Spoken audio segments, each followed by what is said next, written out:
அனைவருக்கும் வணக்கம். இது சாரதி லா ஸ்டடீஸ். சாரதி லா ஸ்டடீஸில் மீடியாவில் அடிக்கடிக்கு கேட்டுக்கிட்டே இருக்கிற கொஸ்டின் பார்த்தீங்கன்னா, இந்த தூர்தர்ஷன் தூர்தர்ஷன் தனியாக கேட்டாலும் சரி, அல்லது பிரச்சார் பாரதி அப்படின்னு கேட்டாலும் சரி, ஆல் இண்டியா ரேடியோ கேட்டாலும் சரி, இதெல்லாம் இணைச்சி எழுத பழகிக்கிங்க. எல்லாமே பார்த்தீங்கன்னா பிரச்சார் பாரதி அண்டரில் வரக்கூடிய ஒரு கான்செப்ட் தான் இந்த தூர்தர்ஷன். ஸோ எது கேட்டாலும் அப்படி அப்படியே லிங்க் பண்ணி எழுத கற்றுக்கணும். எழுதுனா மட்டும்தான் உங்களுக்கு பேப்பர் ஃபில் ஆகும் அப்படின்றத நினைவில் வச்சுக்கிங்க. வெறும் தூர்தர்ஷன் மட்டும் ஃபோக்கஸ் பண்ணிங்கன்னா பேப்பர் ஃபில் ஆகும். ஆனால் இதை இணைச்சி எழுதுனீங்கன்னா கொஞ்சம் ஆடட் பாயிண்ட் கிடைக்கும். தூர்தர்ஷனுடைய அந்த வலிமை, அந்த மகிமை தெரியணும் அப்படின்னு ஆசைப்பட்டோம்னா கண்டிப்பாக 70ல் பிறந்திருக்கணும். 70s கிட்டு, 80ஸில் பிறந்தவங்க, 90ஸில் பிறந்தவங்களுக்கு இதனுடைய மகிமை தெரியும். இதற்காக எந்த அளவு அலைஞ்சு திரிஞ்சோம். பஞ்சாயத்து டிவின்னு சொல்லுவாங்க. ஊரில் ஒரே ஒரு வீட்டில் மட்டும்தான் டிவி இருக்கும். அவங்களும் பார்த்திங்கன்னா டிவி பார்க்க அலோவ் பண்ண மாட்டாங்க.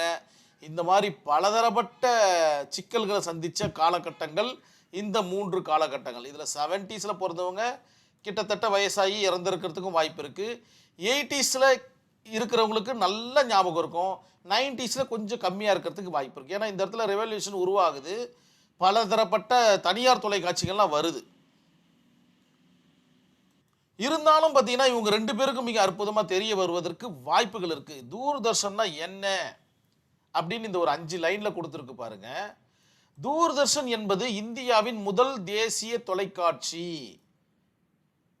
தேசிய ஒளிபரப்பு தொலைக்காட்சி ஒளிபரப்பு சேவையாகும். இது எதற்காக வந்தது அப்படின்னு பார்த்தீங்கன்னா, முதல்ல பொழுதுபோக்கு எழுதிக்கிங்க. பொழுதுபோக்கு தான் மெயினான ஒரு விஷயம். அந்த பொழுதுபோக்குக்கான காரணங்களை காட்டி கல்வியை மேம்படுத்துதல். ஸ்கூல் போனோம், 14 வயதிற்குட்பட்ட எல்லாருக்குமே இலவச கட்டாய கல்வி அப்படின்ற மாதிரி பல பாடல்கள் ஒலித்த காலம் அது. அதே போல் பெண்களுடைய கல்வியை பார்த்திங்கன்னா அதிக அளவு கொண்டு சேர்த்தது இந்த தூர்தர்ஷன் சொல்லலாம். இந்த தூர்தர்ஷனே இல்லைன்னா பெண்களுடைய கல்வி பார்த்திங்கன்னா பெரிய அளவில் பாதிக்கப்பட்டிருக்கும் அப்படின்றத மறுக்கிறதுக்கு இல்லை.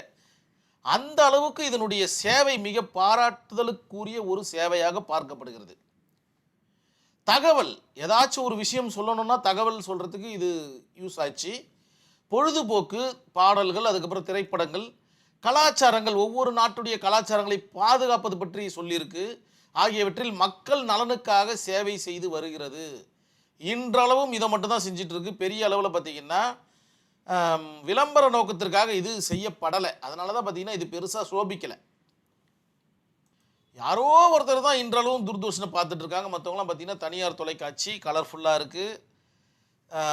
நிறைய நிகழ்ச்சிகளை தொகுத்து வழங்குறாங்க. விளையாட்டு நிகழ்ச்சிகள், சிரிப்பு நிகழ்ச்சிகள், இதெல்லாம் தொகுத்து வழங்குறதுனால யாரும் தூர்தர்ஷனை பார்க்கறது கிடையாதுன்றது தான் நிதர்சனமான உண்மை. இதையும் உங்களுடைய ஆன்சர் ஷீட்டில் எழுதுங்க. அன்றைய காலகட்டம், இன்றைய காலகட்டம்னு போட்டு எழுதுங்க. இன்றைய காலகட்டத்தில் தூர்தர்ஷன் நிலைமை அப்படின்ற மாதிரி போட்டு எழுதுங்க. ஏன் புது ஆட்கள், அதாவது புது தொலைக்காட்சி நிறுவனங்கள் வந்ததுனால, தனியாருடைய பங்களிப்பு இதில் அதிகமாக வந்ததுனால தூர்தர்ஷனை இன்றளவு யாரும் சரியாக பார்க்கறதில்லை அப்படின்ற மாதிரி நீங்கள் எழுதலாம். இது செப்டம்பர் 1959ஆம் ஆண்டு தொடங்கப்பட்டது. இது தூர்தர்ஷன். ஆரம்பத்தில் நியூ டெல்லியில் சிறிய அளவில் தொடங்கிய இது பின்னர் தேசிய அளவிலான தொலைக்காட்சி வடிவமாக காட்சி அளித்தது அல்லது உருவானது. ஏதோ ஒன்று எழுதிக்கிங்க. இந்த தூர்தர்ஷன் பார்த்தீங்கன்னா பிரச்சார் பாரதி அண்டரில் வரக்கூடிய மிக முக்கியமான கான்செப்ட் ஆல் இண்டியா ரேடியோ அல்லது ஆகாஷவாணி. இந்த ஆல் இண்டியா ரேடியோன்னு மட்டும் கொஸ்டின் கேட்பாங்க, பதட்டம் அடையக்கூடாது. தூர்தர்ஷன்னு கொஸ்டின் கேட்பாங்க, பதட்டம் அடையக்கூடாது. பிரச்சார் பாரதின்னு கொஸ்டின் கேட்பாங்க, பதட்டம் அடையக்கூடாது. ஆகாஷவாணின்னு கொஸ்டின் கேட்பாங்க, பதட்டம் அடையக்கூடாது. எல்லாமே சேர்ந்த மாதிரி தான் எழுதணும். இப்போ நான் சொன்னது எல்லாமே சேர்ந்த மாதிரி தான் நீங்கள் எழுதணும். எந்த கொஸ்டின் கேட்குறாங்களோ அதற்குண்டான வைட்டேஜை கொஞ்சம் அதிகமாக கொடுங்க, அவ்வளோதான் வித்தியாசம். மற்றபடிக்கு எல்லாமே ஒரே விஷயத்தை தான் சொல்லுது. அட்வான்டேஜ் என்ன? கிராமப்புறம் முதல் நகரம் வரை இலவசமான சேவையை கொடுத்தது. Free of cost. ஒவ்வொருத்தங்க பார்த்தீங்கன்னா 29 ரூபா 19 ரூபா மாதத்துக்கு கலெக்ட் பண்ணுறாங்க. இது ஃப்ரீ ஆஃப் காஸ்ட்டு. கல்வி, சுகாதாரம், விவசாயம் தொடர்பான நிகழ்ச்சிகள். கல்வி பாடல்கள் மூலிமா சொல்லுவாங்க. நிகழ்ச்சிகள் மூலமா சொல்லுவாங்க, சுகாதாரத்தை பற்றி சொல்லுவாங்க, விவசாயத்தை பற்றி சொல்லுவாங்க. இது எல்லாமே பார்த்தீங்கன்னா தூர்தர்ஷன்லையும் சரி, ஆல் இண்டியா ரேடியோலையும் சரி அடிக்கடிக்கு ஒளிபரப்பாகிக்கிட்டே இருக்கும். அதனால தான் பார்த்தீங்கன்னா நிறைய பேர் கல்வியை கட்டுறாங்க, நல்ல விவசாயம் நடந்தது, கலாச்சாரம் பார்த்தீங்கன்னா செழிச்சு ஓங்கிச்சு. எல்லாத்துக்குமே ஹெல்ப் பண்ணது இந்த தூர்தர்ஷன் தான்.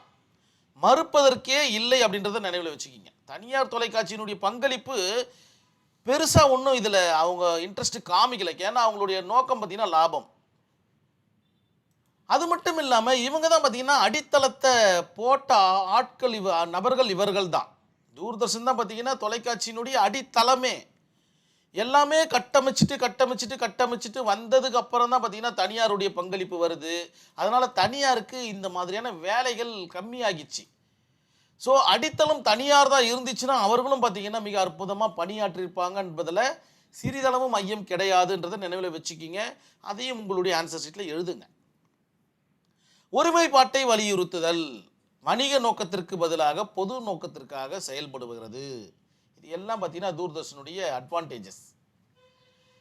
பிராந்திய மொழிக்கு வரையறுக்கப்பட்ட நேரத்துடன் ஒரே ஒரு சேனல் மட்டுமே. ஒரு சில பிராந்திய ரீஜனல் லாங்குவேஜ்னு சொல்லுவாங்க. தமிழ்னா பார்த்தீங்கன்னா 24 ஹவர்ஸ் தமிழ் ஓடாது, 24 ஹவர்ஸும் தெலுங்கு ஓடாது, 24 ஹவர்ஸும் பார்த்தீங்கன்னா கன்னடா ஓடாது, 24 ஹவர்ஸும் ஹிந்தி ஓடாது. ஹிந்தி வேணா ஓடி இருக்கிறதுக்கு வாய்ப்பு இருக்குது, ஏன்னா டெல்லியில் இருந்ததுனால.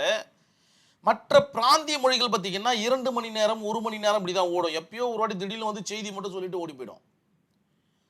அந்த டைமுக்காக வெயிட் பண்ணணும். எல்லாரும் உட்காந்துட்டு இருப்பாங்க. 7 மணினா 7 மணி எல்லாரும் டிவி முன்னாடி 6லேருந்தே உட்காந்துட்டு இருப்பாங்க. செய்திகள் வாசிப்பது அப்படின்னு சொல்லிட்டு ஒருத்தர் 10 நிமிஷமோ 15 நிமிஷமோ வாசிச்சுட்டு போயிடுவார்.